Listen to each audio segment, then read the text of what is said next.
Agora que eu vi que eu tava falando com o microfone desligado.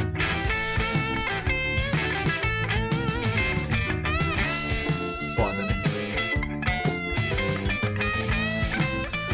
Mó discurso aqui, cara. Que vergonha. Ah, meu Deus do céu. Vamos lá, gente. Ai, vambora. Pô, falei uns 3 minutos com o microfone desligado, cara. Vamos lá, gente. Hoje vai ser na raça, velho. Porque, mano, dia corrido demais. Tô morto. Admito que eu estou morto. Hoje eu estou morto, tá? Hoje eu tô morto. Mas é isso. Vambora começar a semana. Falar sobre a rodada de ontem. Tivemos um domingo recheado de jogos. Então tem muita coisa pra falar. Também tem bastante coisa pra falar de mercado. Saiu bastante rumor de ontem pra hoje. Separei aqui os principais pra gente comentar. E é isso, né? Peço perdão pela demora a sair o programa de hoje. Hoje realmente foi um dia muito, muito maluco aqui. Nossa, BO de casa, né? Umas gravações aí que eu, né, tinha agendadas pra fazer também, né? Acumulou. Tive que resolver BO com meu sobrinho também. Cara, hoje foi uma pica, mano. Hoje foi uma pica. Fui pra academia ainda, porque eu tô com esse projeto aí, né? Porra, essa porra de ficar saudável é uma merda, hein?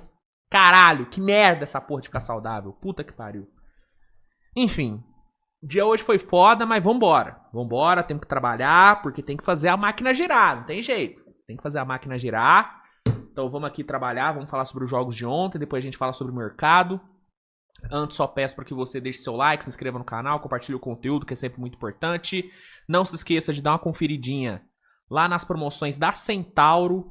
Centauro aí, sempre com promoções muito bacanas para vocês, ó.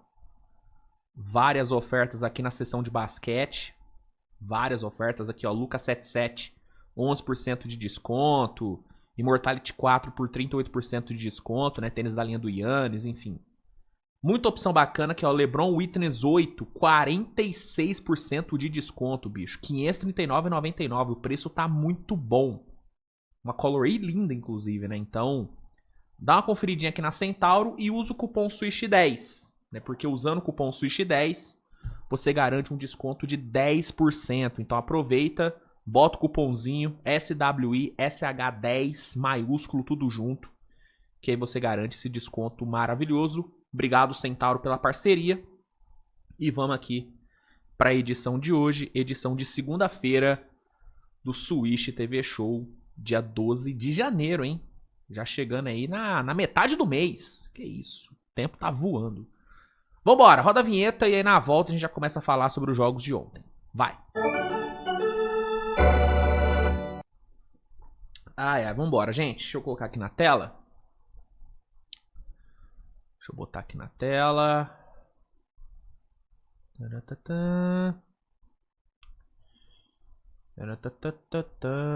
Tá. Que pingou a notificação aqui. Eu achei que tinha saído alguma troca. Porque agora, né? Qualquer notificação que pinta aqui no Twitter já é indício, né? Já é prelúdio de troca. Agora tem que ficar ligado. Mas no caso não foi, não. Só tava aqui dando um confere.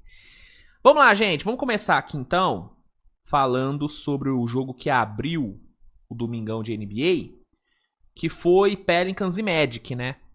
Pelicans enfrentando o Orlando Magic lá na Flórida, lá no Kia Center. Magic conseguiu sair com a vitória, 128-118. Não foi um jogo bom assim do Magic, o time não jogou bem, mas conseguiu ali no quarto período ser bem melhor do que New Orleans. Saiu com resultado positivo. Anthony Black foi um bom destaque assim, do time, 26 pontos, 7 assistências com 3 steals. Bom jogo do Anthony Black, que vem jogando bem, né? Vem fazendo um bom trabalho nas últimas semanas, em meio a um Magic bem abaixo, ele vem mantendo um nível muito bom. Ontem Bane e Banqueiro acompanharam o Anthony Black, né? 27 pontos para o Bane, 23 para o Banqueiro.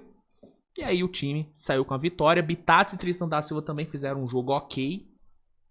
E aí o Magic, que passa longe de empolgar, conseguiu mais uma vitóriazinha, 22ª vitória do time na temporada. E o New Orleans Pelicans, que de novo teve o Trey Murphy carregando, sofreu sua 32ª derrota na temporada. Aí na sequência a gente teve o Memphis Grizzlies buscando a virada para cima do Brooklyn, né? Brooklyn liderou durante a maior parte do jogo. Assim, não durante a maior parte, mas chegou ali no último quarto, né, bem assim para vencer. Mas o Memphis conseguiu sair com o resultado graças ao novato Cedric Coward, né? Cedric Coward apareceu muito bem na reta final do jogo, né? Fez ali um último quarto muito bom, inclusive matando ali 2 bolas de 3 fundamentais ali no final. Foram 5 em todo o jogo. 21 pontos para ele e vitória do Memphis. Memphis chegando à sua 17ª vitória na temporada. Vitória essa na conta do novato, jogando bem demais. Santi Aldama também fez um bom jogo, vale o destaque para o espanhol. 15 pontos, 8 rebotes e 3 tocos para ele. E vitória aí do Memphis Grizzlies, que vai, né, que já está sendo, na verdade, um dos grandes protagonistas do mercado no momento, né? Memphis aí segue sendo pauta de vários insiders por conta da situação do Ja Morant.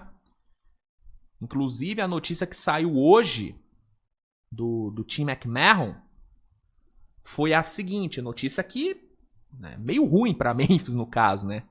Porque segundo ele, o retorno que o Memphis deve ter numa possível troca do Ja Morant, que deve acontecer segundo informações, seria menor do que o do Hawks pelo Trae Young, que já foi um retorno bem pequeno, né? O Hawks recebeu o CJ McCollum e Corey Kispert, um retorno muito baixo para um jogador como o Trae Young. Beleza, é justificável o retorno baixo pela questão do contrato do Trae Young, pela fase dele não ser boa, pelas questões defensivas. Então, dá para justificar o Hawks ter recebido pouco, mas ainda assim foi um valor baixo recebido pelo Trae Young.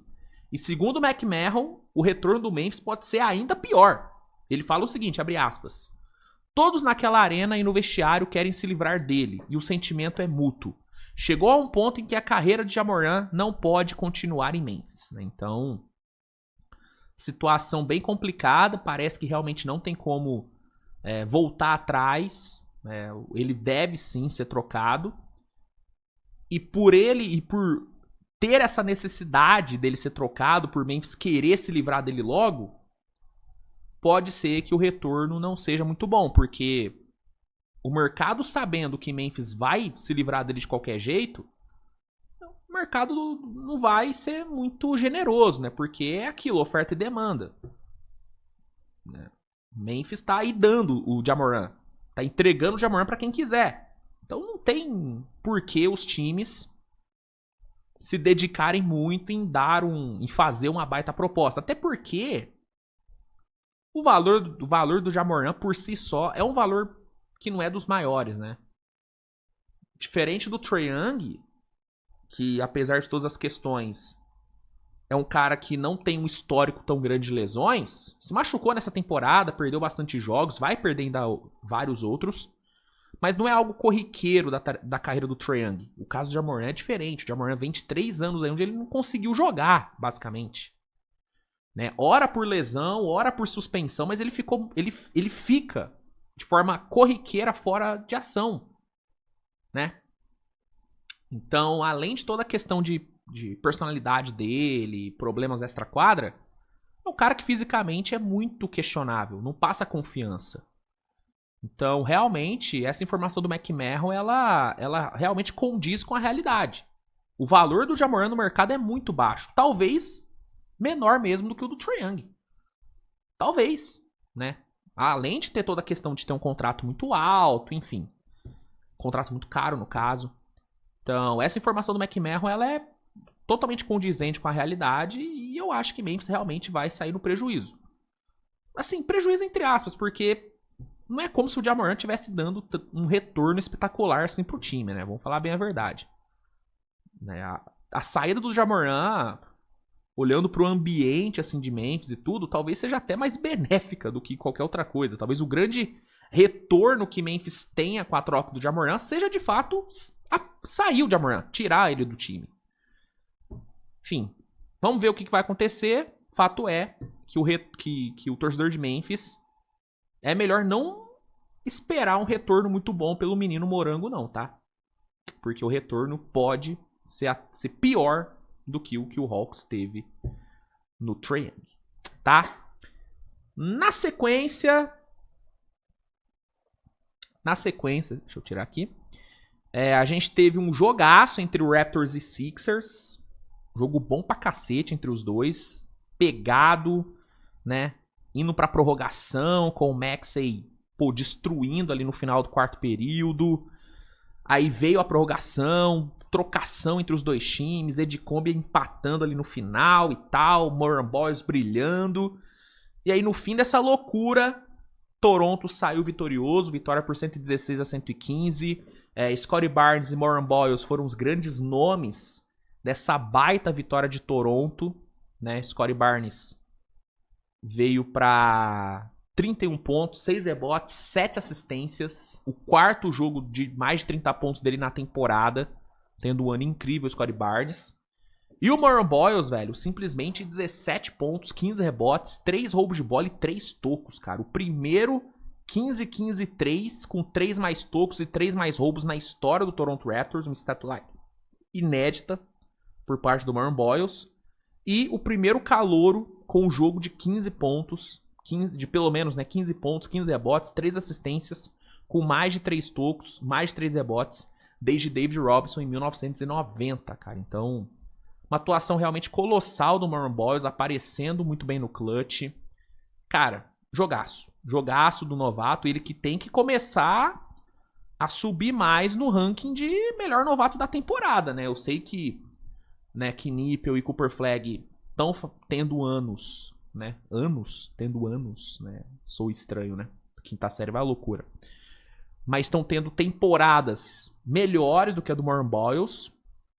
Mas assim, do terceiro pra baixo, Moran Boyles briga com qualquer um. Pra mim, a temporada dele não deve em nada pra temporada do Edicombe, pra temporada do Dylan Harper. Não deve em nada. Não deve em nada. Então, tá na hora do Moran Boyles aparecer mais vezes em discussão de melhor novato da classe, porque ele tá jogando muita bola, encaixou perfeitamente no sistema do Rajakovic, atuando como pivô em vários jogos de forma improvisada, jogando muito, ontem jogou muito bem. Pelo lado do Sixers, destaque pro Maxey, 38 pontos pra ele, fez o que dava. Ali no final, o Toronto dobrou muito pra cima dele e meio que ele não conseguiu fazer nada, faltou, né, o Nick Nurse achar alternativas para as dobras em cima do Maxey, foi algo que meio que tirou ele do jogo ali no final. Mas ainda assim, foi decisivo ali no final do quarto período, 38 pontos na partida. Mas no fim não deu. 16ª derrota do Sixers, 24ª vitória do Toronto Raptors. Outro que venceu ontem, New York Knicks, né? Enfrentando o Blazers, o Knicks venceu 123-114. O Blazers que vem numa fase muito boa, né? O Knicks foi lá, conseguiu vencer. O coletivo brilhou. O time teve, ao todo, todos os titulares passando dos 15 pontos.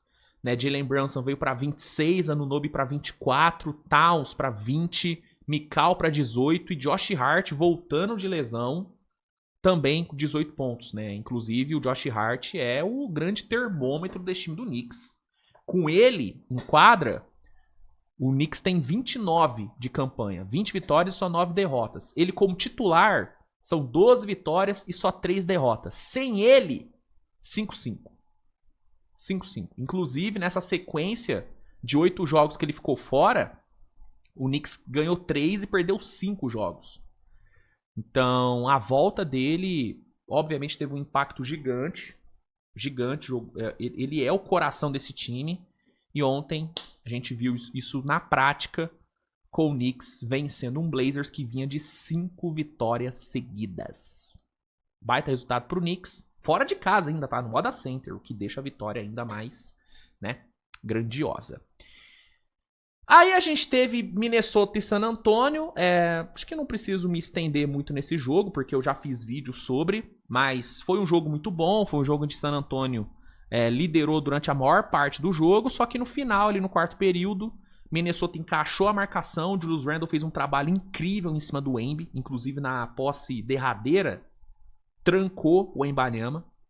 O Randle ontem na defesa foi absurdo. Ofensivamente, DiVincenzo, Naz Reid, Anthony Edwards, principalmente, foram incríveis. Anthony Edwards foi o cara que matou a bola da virada, né? Uma baita jogada pra cima do próprio Wemby, né? Conseguiu uma infiltração em floater lindo.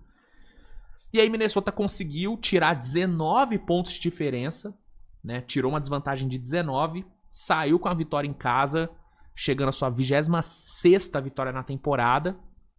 E San Antonio, mesmo liderando o jogo por, sei lá, 90% do tempo, sofreu a virada, tomou a virada, 12ª derrota. San Antonio vinha de back-to-back, então tava meio cansado, mas ainda assim, pô, 19 pontos de vantagem, né? Pô, tu tem que matar o jogo. Eu até falei no vídeo de ontem que o jogo de ontem me lembrou muito a final da Copa da NBA.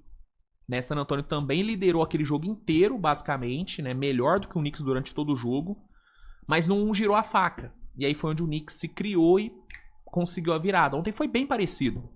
Liderou o jogo inteiro, abriu 19, teve várias chances de matar o jogo, não matou, deixou o Minnesota vivo. E esse time do Minnesota, se você deixar vivo, se você vacila, eles te castigam.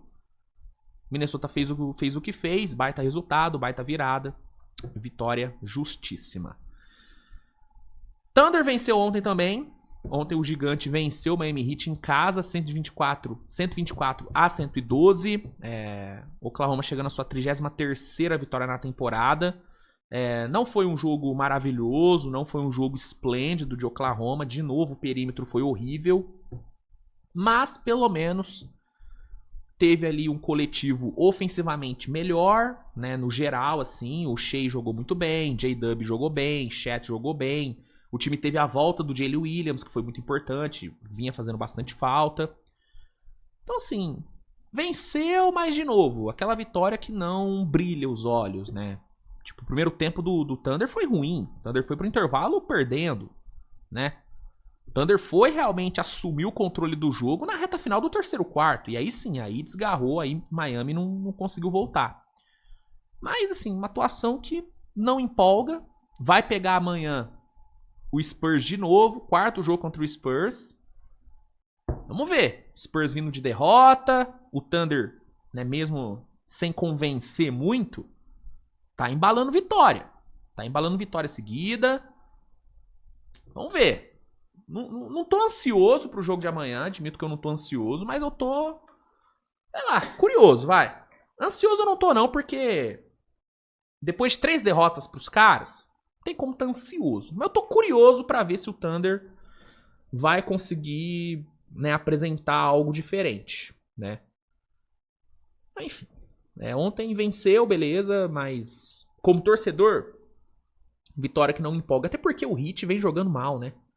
Não é como se fosse um grande adversário. Pô, o Heat, com a derrota de ontem, cara, são 7 vitórias e 3 derrotas nos últimos 20 jogos.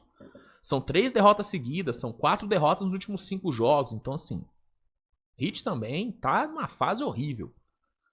Mas, enfim. Vitória, 33 vitórias em 40 jogos. O único time com essa marca na temporada até agora. E é isso.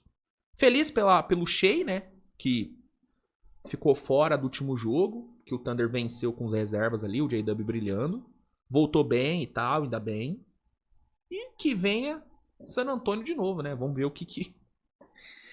Ai, cara, eu já aceitei que o Thunder vai perder o 4º jogo pra San Antonio, bicho. Vou te falar que a minha confiança pra esse jogo de amanhã, como torcedor, essa minha confiança não existe. Eu não tenho confiança. Essa é a grande verdade. Mas vamos ver. Os últimos jogos, né? A gente teve Denver todo esfacelado, vencendo o Milwaukee Bucks por 108 a 104. Mais um resultado, assim, gigante desse time de Denver que tá sofrendo muito com lesões. Nenhum time sofre tanto com lesões nessa temporada como o Denver, cara. Uma coisa impressionante. A bruxa realmente tá solta lá em Denver. Ontem os caras jogaram sem Jokic, sem Murray, sem Brown, sem Cam Johnson e sem Valanciunas. E mesmo assim, venceram o Bucks, que teve o Giannis jogando pra caralho, mas só teve o Giannis, né? O resto do time não ajudou em nada. E aí Denver, né, com o engajamento muito alto de todo mundo, uma entrega muito grande, saiu com resultado positivo, defensivamente jogaço assim de todo mundo, inclusive a reta final ali do jogo, os últimos 2 minutos defensivos do Denver foi almanac. Aula defensiva dos caras. Aaron Gordon, Tim Hardaway, Peyton Watson foram os grandes nomes, mas o geral assim do time merece elogios pela entrega. Aaron Gordon veio para 23 pontos, Tim Hardaway 25, Peyton Watson 19. Peyton Watson que é um moleque que tá jogando demais nesses jogos sem Jokic, jogando muito bem. E ontem, cara, que vitória. Mais uma vitória enorme. Denver que sem Jokic tá mantendo a campanha positiva. 26 vitórias, 13 derrotas. Assim, falando campanha positiva, no recorte. O Denver está positivo nos jogos sem Jokic. Isso é muito grande, cara. Porque eu achei que a parada ia pro brejo. Eu achei que o Jokic ia voltar com Denver, sei lá, de quinto pra baixo. Mas não. Denver tá se mantendo bem. 26 vitórias e ontem mais um resultadaço dentro dos seus domínios, né? Já o Bucks, uma derrota assim dura porque era um jogo muito acessível, mas faltou ajuda pro grego. Meteu 31 pontos, deu 11 assistências e não foi suficiente. 22ª derrota do Bucks, 26ª vitória do Denver, resultadaço aí do Nuggets. Aí Phoenix Suns venceu fácil o Washington Wizards, 112-93, vitória protocolar do ótimo time do Phoenix Suns, né? Ontem, deixa eu pegar aqui, ó. Vitória por 19, com 6 jogadores passando dos 10 pontos. Terceira vitória seguida do Suns, 9ª nos últimos 11 jogos, 24-15 na temporada. Um ano fantástico do Phoenix Suns. Gosto muito desse time e ontem mais um grande resultado. Pelo lado do Wizards, vale o destaque para mais um bom jogo do Alex Sarr, 19 pontos, 15 rebotes e 3 tocos para o segundo anista. Mas não foi suficiente para evitar a derrota do Wizards, 28ª derrota do Wizards, 24ª vitória do Suns. Hawks e Warriors, não tem muito o que falar. Hawks dominou o jogo inteiro, né? O Warriors até manteve a parada equilibrada no primeiro tempo, mas no segundo tempo o Hawks, assim, botou o pé no acelerador e não olhou mais para trás. Muitos turnovers do Golden State no terceiro quarto e o Hawks soube punir bem cada um deles. Jalen Johnson jogando muito bem, 23 pontos, 11 rebotes, 6 assistências para ele. Nico Alexander-Walker fazendo um ótimo jogo. O banco, né, de Atlanta ontem vindo bem, especialmente o Luke Kennard, que engatou uma sequência de 4, 5 bolas de 3 seguidas que mataram o Golden State. Então, uma vitória que, assim, vitória incontestável por parte de Atlanta, chegando à sua 20ª vitória. Atlanta, né, muito perto de voltar a ficar com campanha positiva. E o Golden State, 19ª derrota, né? Curry e Butler fizeram a parte deles, né? Os dois combinaram para mais de 60 pontos. Mas ontem faltou coletivo. Faltou um Draymond Green, faltou um banco mais produtivo. E principalmente, né? Faltou cuidado com a bola. Né? O que matou o Golden State ontem foram os turnovers no segundo tempo. No primeiro tempo, o Golden State segurou os turnovers. Mas no segundo, não teve jeito. O mérito da defesa de Atlanta, que foi muito bem ali pressionando. Mas o Golden State bem mal. Bem mal e aí não teve jeito.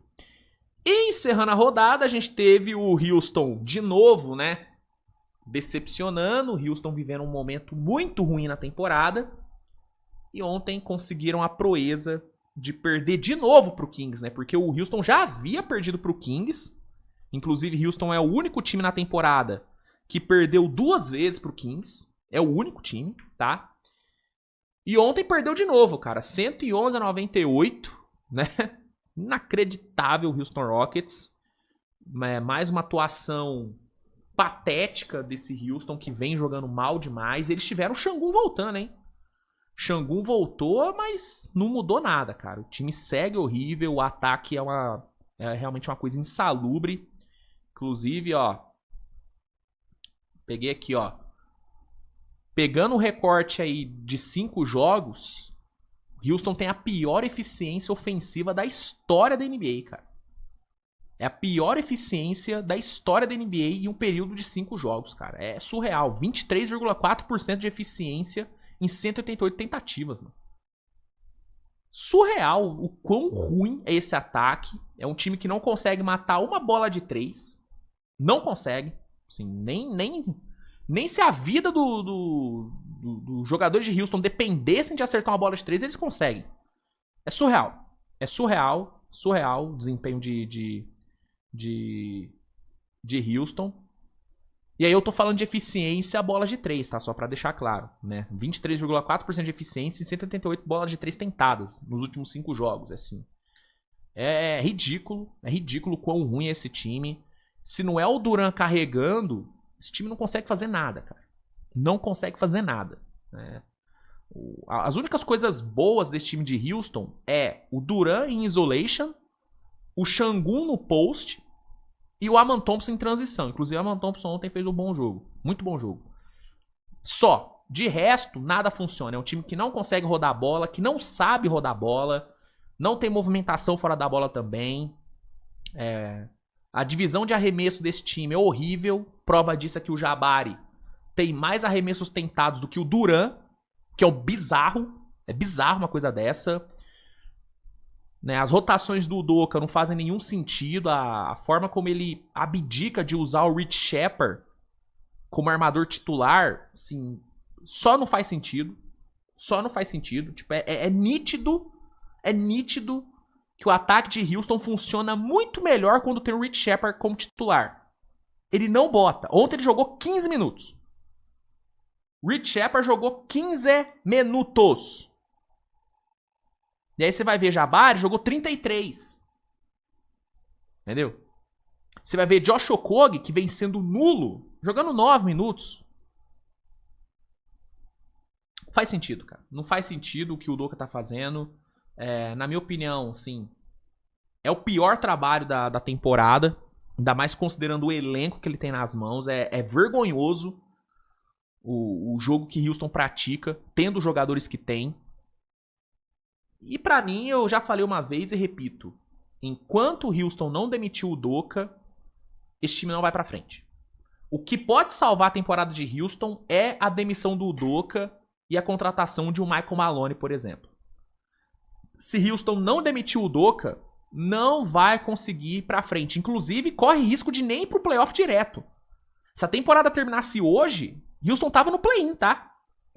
Houston tava no play-in. E isso aqui é um número bizarro. Das 14 derrotas que Houston sofreu na temporada, 9 foram com times que estão na parte de baixo do Oeste. 9. Duas pro Kings, Pelicans, Jazz, 2 pra Dallas. Perderam 2 pro Clippers, né? Não, perderam 1 pro Clippers e perderam 2 pro Blazers, que ainda tá na parte de baixo da tabela, apesar de viver um momento bom.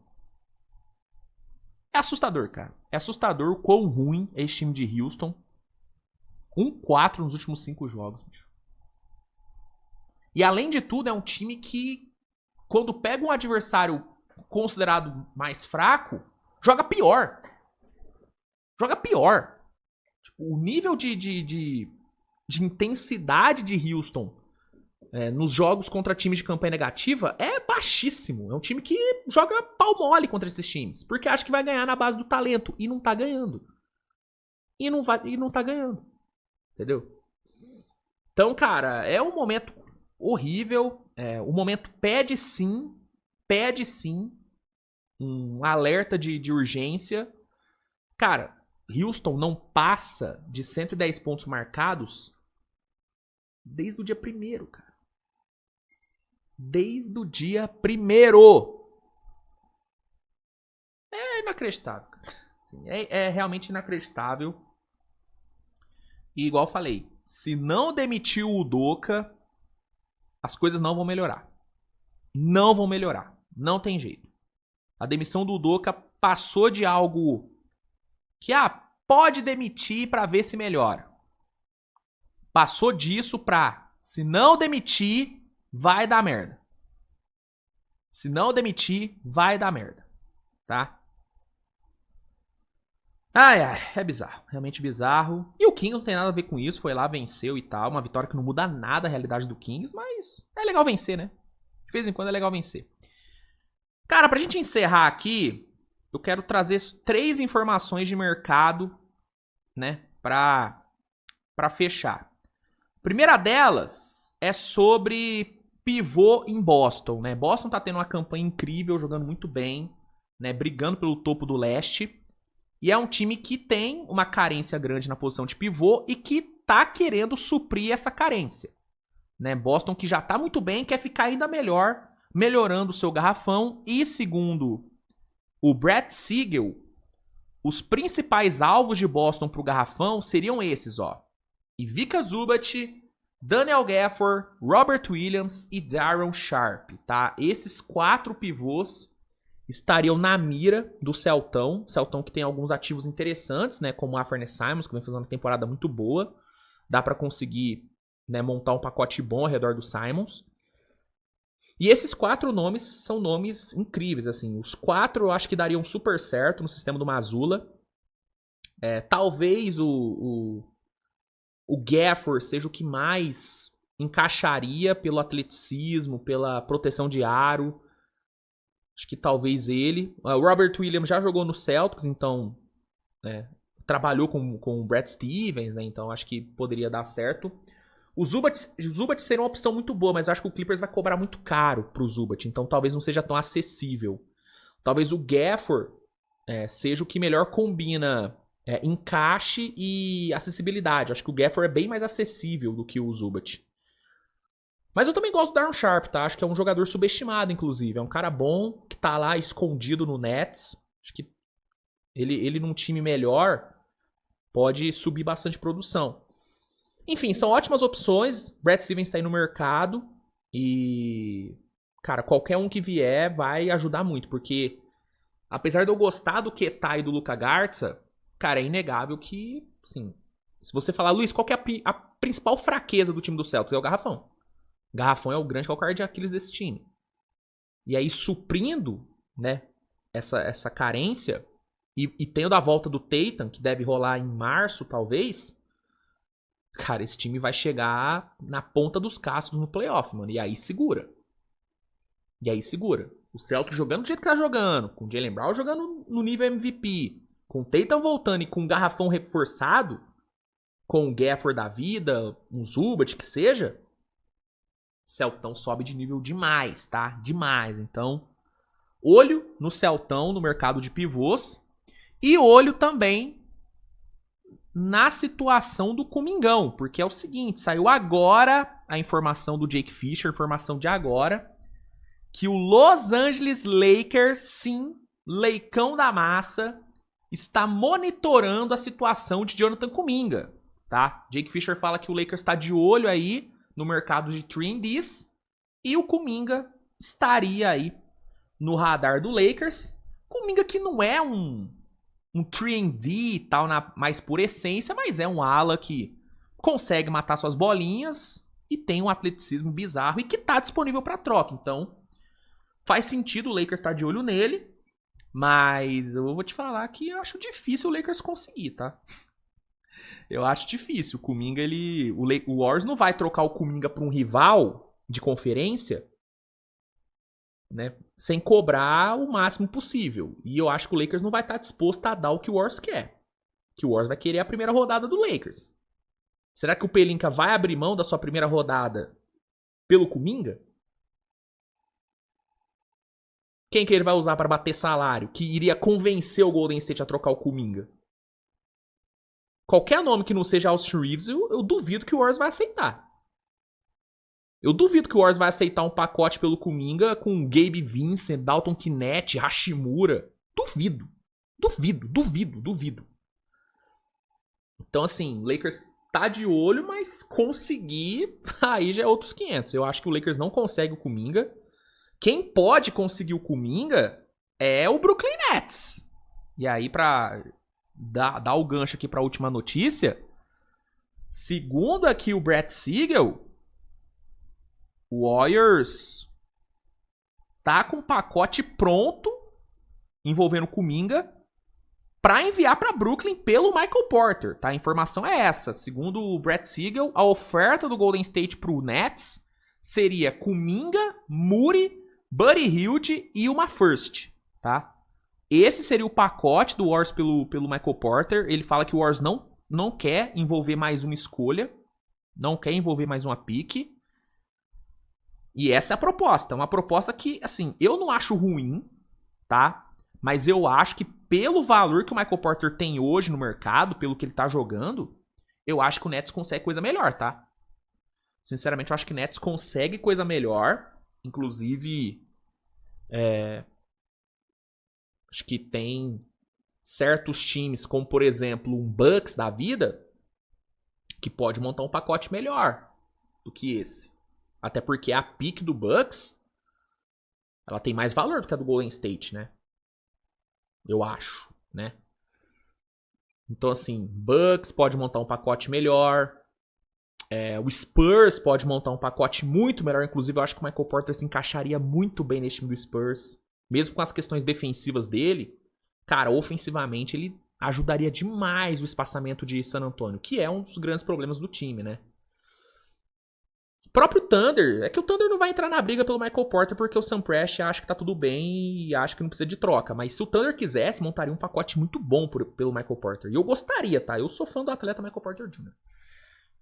Então, assim, é um pacote que é bom, mas eu acho que o Nets conseguiria coisa melhor. E parece, segundo informações, que o Nets não tem pressa pra trocar o Michael Porter. Então, se o Warriors não aumentar essa proposta e se não chegar nenhuma proposta que de fato agrade o Brooklyn espera pra trocar ele no draft, que pode acontecer. Então, é isso. Né? O Kuminga tá na mira do Lakers, mas o Warriors tá querendo trocar ele mesmo pro Brooklyn, pra pegar o Michael Porter, que seria, assim, um encaixe lindo nesse time do Warriors, tá? Michael Porter, com a gravidade do Curry, gerando arremesso limpo pra ele, pô, seria inacreditável de bom. O problema é Brooklyn aceitar. Eu acho que Brooklyn consegue sim coisa melhor por ele.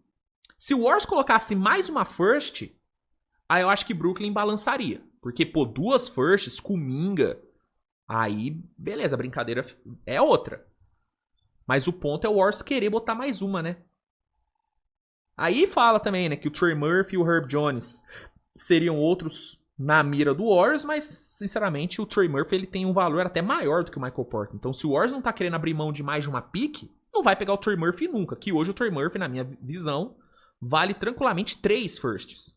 Então, se não conseguir o Michael Porter, o negócio é baixar mesmo assim, o nível e ir pra outros nomes. Eu acho o Kuminga um bom ativo, tá? O pacote Kuminga e First é um bom ativo, é um bom pacote. Mas acho que não o suficiente pra pegar caras tão valorizados como Michael Porter, como Trey Murphy, né? Aí vai ter que dar uma baixada, né? Vai ter que explorar outros mercados, tipo um AJ Green do Bucks, acho que seria uma opção interessante pro Warriors. Inclusive, quem precisa de arremessador, AJ Green do Bucks é uma opção linda, tá? Eu adoraria em Oklahoma, inclusive. Se o Sam Prest fizer a boa, eu tô pegando. Isaiah Joe! Por que o Golden State não tenta o Isaiah Joe? Quer o Isaiah Joe não, Golden State? Faz a proposta, pô. Faz a proposta. Leva o homem. Leva o homem. O sniper de Oklahoma. Enfim.